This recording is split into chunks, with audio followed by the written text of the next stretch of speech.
ముందుగల మన తొలి వెలుగు ప్రేక్షకులందరికీ నమస్తే. ఇలా ఒక ఆయమైన వీడియో పట్టుకొచ్చిన సూడూరి ముచ్చట కూడా మంచి బ్రహ్మాండంగా ఉంటుంది. వినే ప్రయత్నం చేసి చెప్పే ప్రయత్నం చేస్తే ఎక్కువసేపు ఏం చెప్పను, జరసేపటి చెప్పేస్తా. సూడూరి వీడియో ఒకటి వస్తుంది. కిరణ్ వీడియో పెట్టు, మంచి మా కాకే ఇలా బయటికి వెళ్ళిండు.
అబ్బర కొడుక చూడు, దట్టి కడుతుండు చూడు నాయన. దట్టి మామూలుగా కడతలేడు. దట్టి కట్టంగానే కాలు మొక్కవే ఓ పెద్ద మనిషి అగో వంగబడంగా ఆపిండు చూడురి. ఆపుతాడు ఎందుకంటే ఊకోవే అని అమ్మవాడు చూడగల. మళ్ళీ పొద్దుగాల పేపర్లు ఇచ్చానంటే టీవీలలో ఇచ్చానంటే నాయ చదిపోతుంది. ఆగు మొక్తావు కానీ 4 గోడల మధ్యలో మొక్తమే కానీ రాగానే అంటున్నట్టుండు. ఈ దట్టిపాడు కానీ మరి దట్టి ఏం పని కడుతుండో మనకు తెలియదు. మరి ఏ రాజ్యానికి గెలుచుకొని వస్తుండో, మరి ఏడ యుద్ధం ప్రకటించిండో తెలియదు. కానీ మొత్తాన్ని మాత్రం దట్టి లేని మాత్రం బయటికి వెళ్ళడులా. మన సవారు ఎత్తుకుంటోళ్ళు గిట్ట చేతి కట్టుకున్నట్టే కట్టుకుంటాడు. మరి అది తెలంగాణకు మరి అది గౌరవమా లేకపోతే కేసీఆర్కి గౌరవం మనకు తెలియదు. కానీ సరే దట్టి ముచ్చట పక్కకు పెడితే బిడ్డ ముచ్చట చూసినారు ఒకసారి. బిడ్డను గమనించిరా? గమనించకుండా మళ్ళీ కూడా గమనించారు ఒకసారి వీడియో చూసి. బిడ్డను ఏమో మెట్లపోయి నడుచుకుంటూ వస్తుంది, తండ్రి ఏమో లిఫ్ట్లోకి వెళ్ళి దిగిండు. మరి తండ్రి అయినా బిడ్డ అయినా మరి ఇద్దరు ఒక రక్తమేనా ఒకటేనా లెక్క. మరి ఇద్దరు కలిసిపోయి మరి లిఫ్ట్లో ఏదైనా ముచ్చట పెట్టుకొని ఏమా బిడ్డ ఎటెట ముచ్చట అని అడుగొచ్చు కదా.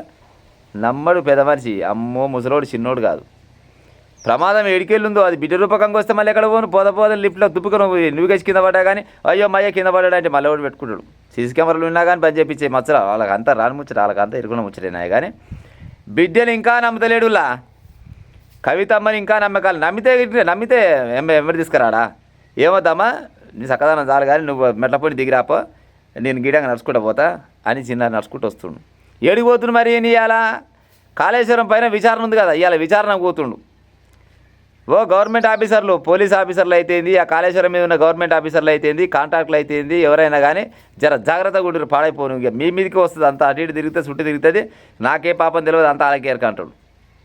ఆల్రెడీ గవర్నమెంట్ ఆఫీసర్ డబ్బులు కొడుతూనే ఉండొచ్చు. ఈ ముసలోడు పాడైపోను. ఏం మాట్లాడుతాడు ఎక్కడ మాట్లాడుతున్నాడు మాకు తెలియదు. నాయన చివరికి వస్తారా మా మీద నూకుతట్టే ఉండాలని అనుకుంటారు. నువ్వుకినా నూకుతాడు ఏముంది అల్లగా ముచ్చాడు. నాకేం ఎరకనే పాడైపోను. నేను ఆయన కొబ్బరికాయ కొట్టి శంకుస్థాపన చేసినంటే బునాది పోసినాడు పోసినాడే మళ్ళీ అటెంకల పోలేదు.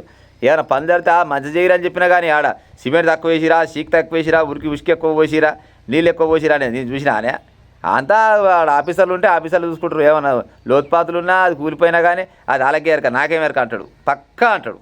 ఎందుకన్నాడు? మంచిగుంటేనేమో నేనే కట్టినా అని చెప్పు. అది కుంగిపోయింది కదా, కుంగిపోయింది. 1 పైసా కాదా 2 పైసలు కాదా 60,000 కోట్లు అంటే 80,000 కోట్లు అంటే 1,00,000 కోట్ల దాకా పెడితే ఆ 1,00,000 కోట్లు కూడా దాటిపోయి ఆ మితికి తీసుకొచ్చిన పైసలా ఓడుకునే కాలం లేదా? ఆ మితి పాడైపోయిన మామూలు మితి కాదా? అది 100 వడ్డీ ఉన్నట్టున్నది. అది 10 రూపాయల వడ్డీ ఉందో మరి 5 రూపాయల వడ్డీ ఉందో వడ్డీకి తీసుకొచ్చిన పైసలే. ఆ వడ్డీ కట్టలేక ఇప్పుడు ప్రభుత్వం జవాబు అయితే ఇక అడుగుతారు కదా, ఎట్టెట పెట్టినావు, 7కెళ్ళి తెచ్చినావు, ఫస్ట్ 60 ఏంటి, మరి 60లకి వెళ్ళి 80కి ఎందుకు పోతీవి, 80లకి వెళ్ళి మళ్ళీ 1,00,000కి ఎందుకు పడుతుంది, ఇన్ని కోట్ల రూపాయలు ఏం చేసినావు, మరి దాని కాంట్రాక్ట్ ఏం ఎకరాకి ఇచ్చినావు, మరి కాంట్రాక్ట్ మరి నీకు ఎన్ని పాయాలు ఇచ్చిండు, మరి నీ అధికారులు ఓలోలు నీ మాట లేదు, ఓలోలు నీ మాట విన్నారు, నీ మంత్రివర్గ విస్తరణలో అప్పుడు ఉన్న మంత్రులు నీ మాట విన్నారా ఇన్ లేదా, లేకపోతే మంత్రులనే అనిపట్టి నువ్వే నీ నచ్చినట్టు చేసినవా, ఇవన్నీ అడుగుతారు కదా. ఒకటే సమాధానం చెప్తుండొచ్చు. నాకే పాపం తెలియదు, అంతా గవర్నమెంట్ ఆఫీసర్లే. గవర్నమెంట్ ఆఫీసర్లను కాకుండా నేను పని చేస్తానే.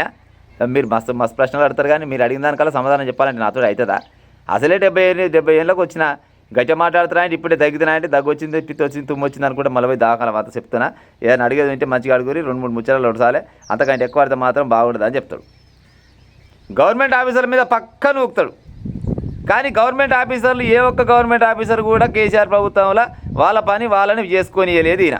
అదంతా జగమెర్ర సత్యం. ఈయన ఎట్ట చెప్తే గట్టినే చేసిరు పాపం. వాళ్ళు జీతం తీసుకుంటేందుకే పని చేసిరు. వాళ్ళు తప్పితే వాళ్ళు ప్రజలకు న్యాయం చేయాలి లేకపోతే ఇంకో రకంగా చేయాలనే ఆలోచన లేకుండే. మొత్తానికైతే గవర్నమెంట్ ఆఫీసర్లకు వచ్చింది సావు. ఇప్పుడుగా ఎవరి మీద నూకుతాడో, ఏ కాంట్రాక్ట్ మీద నూకుతాడో, ఏ ఆఫీసర్ మీద నూకుతాడో. ఇక మొత్తానికైతే యుద్ధానికి బయలుదేరుతున్నాడు. దట్టి బిట్టి కట్టిండు. అదేదో దేశాన్ని మీద పోయి దండయాత్ర చేస్తాం లేక దట్టి కట్టి బయటికి వెళ్తుండు. ఇక చూడాలి పొద్దుగా సరకాల ఏమేమి ముచ్చట్లు వస్తాయి ఏం కథ. కానీ కవితమ్మని మాత్రం ఇక కూడా నమ్ముతలేడు. పాడైపోను కవితక్క. మా అయ్యలేంది నేను ఉండనేటివి. పార్టీ కొత్త పార్టీ పెడతాంటివి. పార్టీ పెట్టినా కానీ అయ్యపోటు వాడినే పెట్టుకుంటివి. కానీ లిఫ్ట్లో కూడా రానియకుంటే పాడైపోను. ఎందుకక్క నువ్వు? నాకు అర్థమైతలేదు. నువ్వు కేసీఆర్ బిడ్డవు, కేసీఆర్ నెత్తురువి.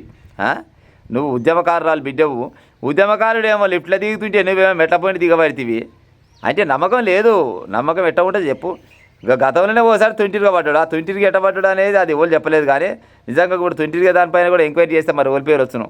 ఇక ఎందుకు వచ్చిన ఆరాటం లే. ఇక అడక తిన్న ఓన్షిప్ అనుకోవాలి అన్నట్టు.